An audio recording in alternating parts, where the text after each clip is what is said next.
Co-powered by Techno.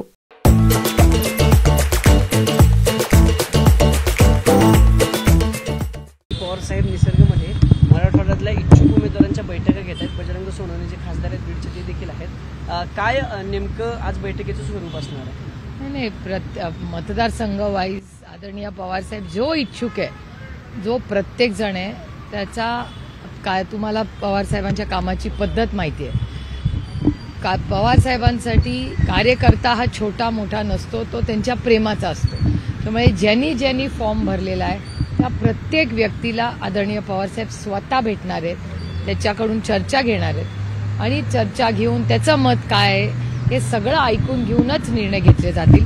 आज मी आणि अमोलदादाही दुसऱ्या काही कामात व्यस्त आहोत. जयंतराव पण शिवस्वराज्य यात्रेत आहेत. त्याच्यामुळे आज बजरंग अप्पांचा मतदारसंघ आहे आणि जिथे जिथे खासदार राष्ट्रवादी काँग्रेस पक्षाचे निवडून आलेले आहेत तिथे खासदारही त्यांचं मार्गदर्शन घेतलं जाईल. प्रत्येक कार्यकर्त्याचा ज्यांनी फॉर्म भरलेला आहे इच्छुकाचा मान सन्मान होईल. थोड्या वेळापूर्वी तुमची रमेश थोरात यांनी भेट घेतलेली आहे आज रमेश थोरात नाही, असं काय नाही. आमची सगळ्यांची बरीच कामं असतात आणि जसं मी तुम्हाला आधी म्हणले की आमच्या सगळ्यांचे अनेक दशकांचे ऋणानं बंद आहेत. त्याच्यामुळे जसे माझे आप्पा थोरातांबरोबर संबंध आहेत तसं कुटुंबाचे आमचे चांगले संबंध आहेत. त्यामुळे नाही, प्रत्येक भेटीमागे काहीतरी गूढ आहे असं का तुम्ही विचार करता? असं का नाही तुम्ही विचार करत की मतदारसंघातली विकासाची कामं असतात, PDCC बँक आहे, त्याच्यात अनेक बदल केंद्र सरकार सहकाराबद्दल बोलत असतं. त्यामुळे प्रत्येक मीटिंग माझ्या मतदारसंघातली राजकीय असते हा आग्रह कशाला?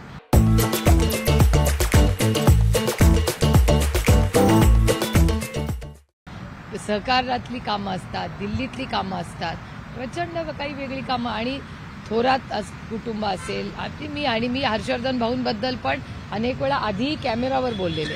ते आमचे कौटुंबिक संबंध आहेत. तसंच रमेश आप्पा थोरातांबरोबर माझे कौटुंबिक संबंध किती दशकाचे आहेत, ते काय नवीन नाही. दोनमधून तरी ते विधानसभेसाठी इच्छुक आहेत. राष्ट्रवादी काँग्रेस पक्ष पवार गटामध्ये ते प्रवेश करणार अशी चर्चा सध्या सुरू आहे. अशी कुठलीही चर्चा नाही, माझ्या कानावर तरी आलेली नाही. माझी जी काही चर्चा काही लोकांची होते जे वेगळ्या विचाराच्या पक्षात, म्हणजे अनेक वेळा मी मंत्र्यांना दिल्लीत भारतीय जनता पक्षाच्या भेटायला जाते, एखादा आमदार खासदार दुसऱ्या पक्षाचा आपल्याला भेटतो, म्हणून काय लगेच प्रवेश होत नाही ना. ताई, खरं तर काल पण तुम्ही या गोष्टीवरती बोलला होतात. एक डेटा समोर आलेला आहे. पुण्यात गेल्या वर्षभरात 250 पेक्षा अधिक बलात्काराच्या घटनांची नोंद झाली आहे, FIR, आणि 400 पेक्षा अधिक लैंगिक अत्याचार आहेत. तीच जागा, तेच शहर आणि आपण सगळे तेच आहोत. गेले 1 वर्ष सातत्याने मी डेटावरच बोलत आलेले आहे. मी कधी वैयक्तिक आरोप करत नाही, कारण का माझं ते राजकारणच नाही. पण वैयक्तिक टीका मी कधी गृहमंत्र्यावर केलेली नाही.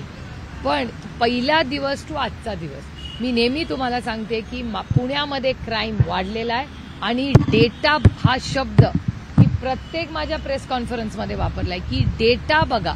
आणि हा डेटा माझा नाही, महाराष्ट्र आणि केंद्र सरकारचा डेटा आहे. आणि डेटा दोन्हीकडे सत्तेत तेच आहेत. जर डेटा सांगतो की महाराष्ट्रामध्ये आणि त्यातून पुण्यामध्ये महिलांवरचे अत्याचार वाढलेले आहेत, हा डेटा बेस्डच एव्हिडन्स मी तुम्हाला सांगत होते ना. मी काय खोटे आरोप त्यांच्यासारखे करत नाही. त्याच्यामुळे मी जे बोलते ते वास्तवच बोलते आणि डेटा ड्रिव्हनच बोलते. काही हर्षवर्धन पाटील ज्यावेळेस काँग्रेसला सोडत होते त्यावेळेस तुम्ही म्हणला होता भांडण निराशी आहे, नवऱ्याला कसं सोडता, आणि त्यांनी पवार कुटुंबावर पण खूप आरोप केले होते. ते मिटले का? नाही, पवार कुटुंब नाही. आदरणीय पवार साहेबांवर हर्षवर्धन पाटलांनी आजपर्यंत कधीही आरोप केलेला नाही. त्यांनी नाही केला, पण कधीच नाही. पण आता मला चांगली झोप लागेल असं म्हणलं होतं. नाही, माझी इच्छा होती की भाऊंनी जाऊच नाही. कारण का एकतर कौटुंबिक संबंध आमचे गेल्या 10 वर्षात दोन्ही बाजूनी जपलेले आहेत, पहिला मुद्दा. आणि दुसरा मुद्दा की हर्षवर्धन भाऊंनी काँग्रेस सोडूच नये ही माझी आदरणीय पवार साहेबांची इच्छा, विनंती सगळंच होतं. त्याच्यामुळे ते परत घरी आले याचा आम्हाला प्रचंड आनंद आहे. कारण ते जातानाच आमची इच्छा नव्हती की त्यांनी जावं. नायगावच्या बीडीडी चाळीचा एक प्रश्न आहे. खरं तर महाविकास आघाडीचं सरकार असताना त्या बीडीडी चाळीला शरद पवार नगर असं नाव देण्यात आलं आणि आता डॉक्टर बाबासाहेब आंबेडकर करण्यात आलं. महाविकास आघाडीच्या काळात जनतेची मागणी असून देखील नाव बदललं गेलं नाही असा आरोप होतो. ठीक आहे हो. हे बघा, महागाई, बेरोजगारी, भ्रष्टाचार. आधी मी महागाई, बेरोजगारी आणि भ्रष्टाचारावर लढायची. आता महिला सुरक्षितता ही एक मोठा विषय झाला. त्याच्यामुळे हे जे सरकार आहे ना, ट्रिपल इंजिनचं खोक्या सरकार, उसकी गिनती सुरू हो गई है. याचं कारण असं की सगळ्यात अस्वस्थ करणारा मला प्रश्न महागाई, बेरोजगारी, भ्रष्टाचार आणि महिलांवरचे होणारे अत्याचार आणि बलात्कार, म्हणजे बापदेव घाटात बलात्कार होऊ शकतो हे मला अजूनही म्हणजे विश्वासच बसत नाहीये. ज्या बापदेव घाटात आपण सगळेच जातो येतो दिवस रात्र, आपल्या पुण्यामध्ये आपल्या बापदेव घाटात एवढी घटना व्हावी. आणि काल जे झालं ते तर म्हणजे हे बघायला हा दिवस आपल्यावर आलाय हे दुर्दैव आहे. जो एक कॉन्स्टिट्यूशनल पोस्टवर या राज्याचे डेप्युटी स्पीकर, सत्तेमधला आमदार जो डेप्युटी स्पीकर आहे, तो मंत्रालयामध्ये ती व्यक्ती जीव आत्महत्या करण्याचा प्रयत्न करते. ह्याच्यापेक्षा धक्कादायक काय असू शकतं? अजून काय दिवस दाखवणार आहे हे सरकार मला माहिती नाही. म्हणजे I am still in shock की सत्तेमधला नुसता आमदार नाहीये, ते कॉन्स्टिट्यूशनल पोस्टवर आहेत. डेप्युटी स्पीकर केवढं महत्वाचं पद आहे तुम्हाला माहिती आहे? It is shocking. मला म्हणजे छत्रपतींच्या महाराष्ट्रामध्ये, शाहू फुले आंबेडकरांच्या महाराष्ट्रामध्ये, कैलासवासी यशवंतराव चव्हाणांच्या महाराष्ट्रामध्ये या राज्यातला डेप्युटी स्पीकर मंत्रालयात आत्महत्या करायचा प्रयत्न करतो. ह्याच्यापेक्षा अजून काय बघायला लावणार आहेत हे भारतीय जनता पक्ष आणि त्यांचे मित्र पक्ष? बारामतीतील एका संस्थेचं नाव बदलून शरद पवार साहेबांचं नाव होतं, तिथं बदलून नाव त्या ठिकाणी अनिल पवार यांचं नाव देण्यात आलं. बारामतीत कुठली संस्था? लोकशाही आहे. 4 दिवस सासूचे तसे 4 दिवस सुनेचे असतात की नाही? सुनेने म्हातारी होईपर्यंत फक्त बघत राहायचं का, असं अजित पवार म्हणाले. लोकशाही आहे, प्रत्येकाला बोलायचा अधिकार आहे. पंतप्रधान नरेंद्र मोदी महाराष्ट्राच्या दौऱ्यावर तिसरा दौरा आहे. अतिथी देवो भव. आपल्या संस्कृतीमध्ये पाहुण्यांचं स्वागत झालंच पाहिजे. त्यातून या देशाचे प्रधानमंत्री आहेत ते, त्याच्यामुळे आपण त्यांचं स्वागत केलंच पाहिजे. माझी एवढीच अतिशय विनम्रपणे माननीय प्रधानमंत्र्यांना विनंती राहील की तुम्ही या, पण तुम्ही आल्यानंतर 2-3 गोष्टी एक नागरिक म्हणून आणि एक लोकप्रतिनिधी म्हणून या देशाच्या प्रधानमंत्र्यांना फक्त मला कानावर घालायची आहे की महाराष्ट्रामध्ये महिलांवरचे अत्याचार आणि बलात्कार वाढलेले आहेत आणि त्याचबरोबर ह्या राज्यातला सत्तेत असलेला डेप्युटी स्पीकर, कॉन्स्टिट्यूशनल पोस्ट असलेल्या व्यक्तींनी काल आत्महत्या करायची प्रयत्न केलेला आहे. हे धक्कादायक आहे, महाराष्ट्राला न शोभणार आहे. माननीय प्रधानमंत्र्यांनी त्यांचं जे सरकार आहे त्यांच्या विचाराचं त्यांना काहीतरी मार्गदर्शन करावं. त्यांच्या वारंवार येण्यानं तुमच्या जागा वाढतात असं आहे की? तर हे तुमच्या मनाचा मोठेपणा. नाही, कारण याच्या आधीचा लक्षात घेता की बऱ्याचदा तुम्ही स्वागत एवढ्या आनंदाने उत्साहाने करताय. आता नाही बघा, माझ्या आईनी माझ्यावर काय संस्कार केलेत, अतिथी देवो भव. म्हणजे जो पाहुणा येतो वो भगवान के समान आहे. त्यामुळे आपण सगळे, आणि बघा आम्ही बंदूकवाले नाहीये ना, आम्ही बदलापूर वगैरे असला आम्ही नाही. आमची पोच कुठे? मिर्झापूर टीव्ही सिरियल बघण्यापर्यंत. आम्ही आपलं संविधान, ते तिथून गोळ्या घालणार, इथून आम्ही संविधान दाखवणार. बदलापूरचा तुम्ही आता उल्लेख केलाय, आता बोगदेविषयी बोलला आहात. बोगदेव घातात ना अनेक तुम्ही ते सगळं सांगितलं. मी तर आठवड्यातून 2दा जाते. चौकी आहे काहीतरी बंद होती. ही सगळीच यंत्रणा बुजगावणं असं तुम्हाला वाटतं का? पोलीस यंत्रणा नाही, असं नाही. मी महाराष्ट्राच्या पोलिसांवर कधीच आरोप करणार नाही, कारण का महाराष्ट्राचे पोलीस हे या देशातले सगळ्यात चांगली पोलीस यंत्रणा आहे. हे माझं ठाम कालही मत होतं, आजही आणि उद्याही राहील. फार कष्ट करून परीक्षेत पास मेरिटवर होऊन पोलीस आपल्या राज्यात तयार होतात आणि ते खरंच कष्ट करतात. माझं म्हणणं आहे की जे मंत्रालय ते पोलीस यंत्रणा, तीच पोलीस यंत्रणा होती जी आर पाटलांच्या नेतृत्वामध्ये काम करत होती. तीच पोलीस यंत्रणा आहे जी अनिल देशमुखांच्या वेळीच होती आणि तीच आत्ता आहे ना. तुम्ही डेटा बघा. माझा वैयक्तिक आरोप कुणावरही नाही, विरोधी नाही. पण तुम्ही मला विचार करून सांगा, डेटा ड्रिव्हन माहिती काढा की देवेंद्रजी जेव्हा गृहमंत्री होतात तेव्हा क्राईम का वाढतो. देवेंद्रजी जेव्हा मागच्या वेळेस मुख्यमंत्री होते तेव्हा crime capital of Maharashtra Nagpur म्हणायचे, हे मी म्हणायची नाही, मीडियामध्ये यायचे. आता क्राईम कॅपिटल नागपूरवरनं पुण्याला शिफ्ट झालंय. हा पण आरोप माझा नाही, डेटा ड्रिव्हन आपण चर्चा करूया. महिलांवर होणारे अत्याचार जे आहे त्या संदर्भात कालच्या मंत्रिमंडळ बैठकीमध्ये विचार विनिमय झाला आणि त्यात असं म्हटलं की प्रत्येकाची एक जबाबदारी असते, मग समाज म्हणून, पालक म्हणून, शिक्षण संस्था म्हणून, सरकार म्हणून आणि पोलीस म्हणून या सगळ्यांच्या जबाबदारीचा आपण गांभीर्याने विचार करावा आणि त्या दृष्टिकोनातनं हे सगळे घटक त्याला हे आहेत. आता मी एक महिला आहे, मी खासदार आहे, मला 24/7 जॉब आहे. तुमची ही मुलगी रिपोर्टर आहे, ही पण 24 तास काम करते माझ्यासारखं. डॉक्टर जे बघत असतील हे त्या पण 24 तास कामावर असतात. मग आम्ही महिलांनी आम्ही तुमच्या बरोबर तुमच्या खांद्याला खांदा लावून ह्या भारताच्या जडणघडणीमध्ये विकासामध्ये सहभागी व्हायची आमची तयारी आहे. मग तुम्ही आम्हाला अंधार आणि दिवसामध्ये रोल देणार. सरकारची नैतिक जबाबदारी नाही. हे सरकार फक्त ट्रिपल इंजिनवालं मोठे कॉन्ट्रॅक्टरसाठी नाहीये. हे नागरिक सुरक्षितता ही कुठल्याही सरकारची जबाबदारी आहे.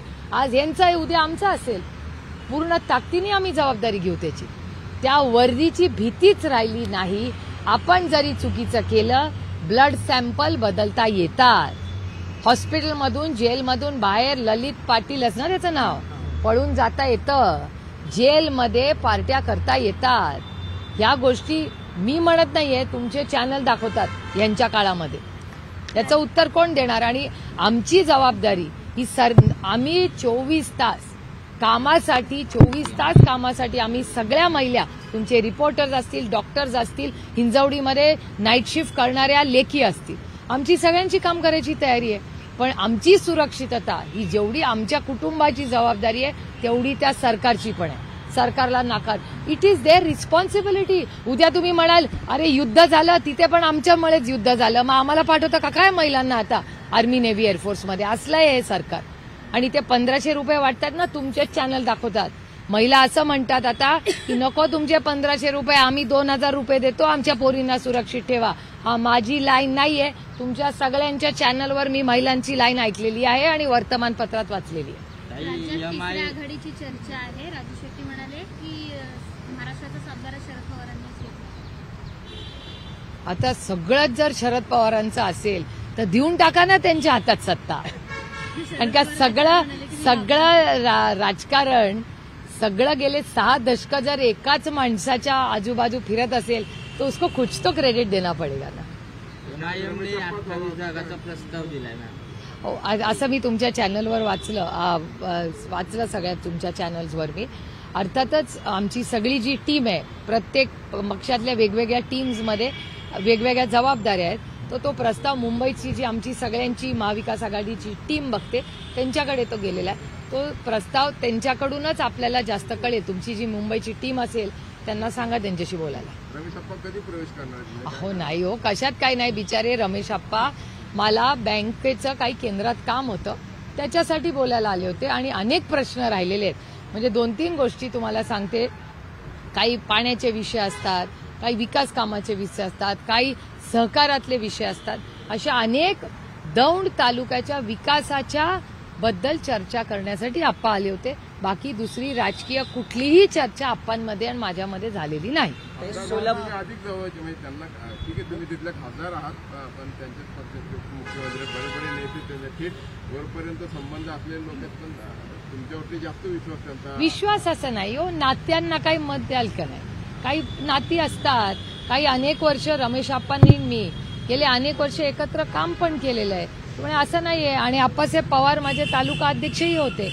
त्याच्यामुळे रमेश आप्पा थोरात, आप्पा पवार आणि मी आमच्या तिघांची एकत्र चर्चा झाली. कारण का ती बँक आणि आता कांद्याला भाव नाही, सोयाबीनला भाव नाही, साखरेला दुधाला भाव नाही, अशी अनेक आव्हानं शेतकऱ्यांच्या समोर आहेत. आणि मग बँक कसं रिस्ट्रक्चर लोन करून शेतकऱ्याला मदत कशी होईल. कारण का या राज्यात शेतकऱ्यांच्या आत्महत्या वाढलेल्या आहेत. तोही डेटा रोज येतोय पब्लिकमध्ये.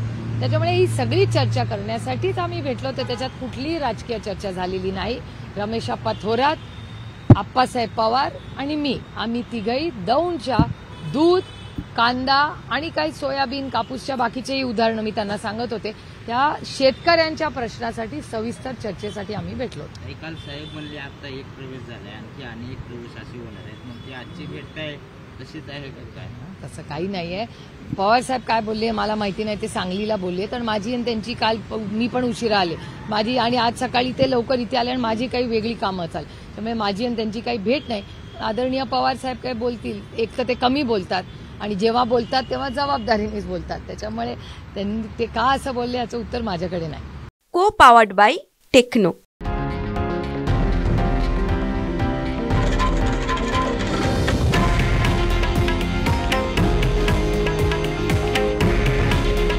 हे आहे देशातील नंबर 1 न्यूज नेटवर्क आणि आपण पाहत आहात TV9 मराठी. काळजी तुमची, हित महाराष्ट्राचं.